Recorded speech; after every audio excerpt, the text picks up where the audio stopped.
इन अधिकारियों पर अगर कार्रवाई नहीं की गई, माफ़ी नीतीश कुमार नहीं मांगेंगे, तो हम लोग विचार कर रहे हैं कि अगले साल तक 5 साल जब तक हम लोग विधायक हैं, हम लोग विधानसभा बॉयकॉट करेंगे। माननीय अध्यक्ष महोदय के कहने पर और उनके आदेश से जो पुलिस है उसे सहयोग के लेकिन विधायक को लाश से मारा गया, तो वीडियो है, आप उसको संबोधित कैसे कर सकते हैं? अगर इसमें मैं 2 चीज़ बता दूँ कि यदि उस तरह का कोई कार्रवाई की गई है तो माननीय अध्यक्ष महोदय के क्षेत्र के अंदर हुआ है, उनके द्वारा जो आदेश दिया जाएगा अवश्य किया जाएगा। सबसे पहले स्पष्ट कर दूँ, विधानसभा में जो भी कार्रवाई हुई, विधानसभा में सबसे पहले पूर्ण क्षेत्राधिकार वहाँ विधानसभा के माननीय अध्यक्ष का होता है। कुछ प्रतिष्ठान उस तरह के हैं जैसे कि माननीय उच्च न्यायालय में आपको पूरा वहाँ पर जो क्षेत्राधिकार है माननीय मुख्य न्यायाधीश का होता है। विधानसभा में पूरा अधिकार उनका होता है।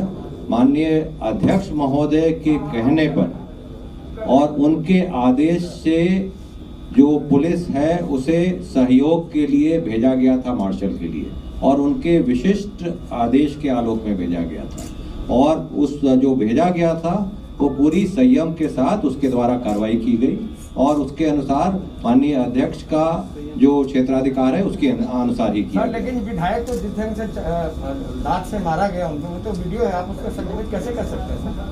अगर इसमें मैं 2 चीज़ बता दूं कि यदि उस तरह का कोई कार्रवाई की गई है तो माननीय अध्यक्ष महोदय के क्षेत्र के अंदर हुआ है, उनके द्वारा जो आदेश दिया जाएगा अवश्य किया जाएगा। और कहीं किसी पुलिस के द्वारा या किसी के द्वारा गलत कार्रवाई की गई है तो उस पर अब तक बिहार सरकार की तरफ से कोई भी जांच के आदेश दिए गए हैं, क्योंकि कई फुटेजेस हैं वो पब्लिक डोमेन में। इस बात का उत्तर एसीएस होम साहब के द्वारा बिल्कुल कैटेगरिकल तरीके से दे दिया गया है और मैं उनकी इस बात से पूरी तरह सहमत हूं और जैसा उन्होंने कहा है हम लोग बिल्कुल वैसी ही कार्रवाई करेंगे। अगर जांच का भी आदेश होना है तो माननीय अध्यक्ष महोदय का ही होना है और उसके जांच के अनुसार जो फलाफल होगा, मैं फिर रिपीट करता हूँ, जांच के अनुसार उनके आदेश के अनुसार जो भी जांच होता है, उनके जो क्षेत्राधिकार में जो भी कार्रवाई पर जांच उनके द्वारा कराया जाता है, किसी के द्वारा गलती की गई है, पाई जाती है तो उस पर कार्रवाई अवश्य होगी। There has been enough footage coming from various places. There were lots of journalists who were standing there.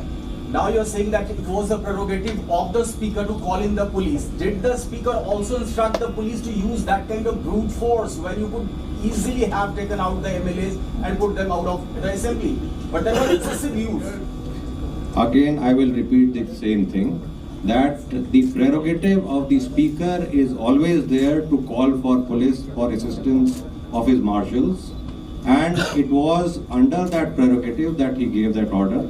The police went inside on his orders to assist the marshals.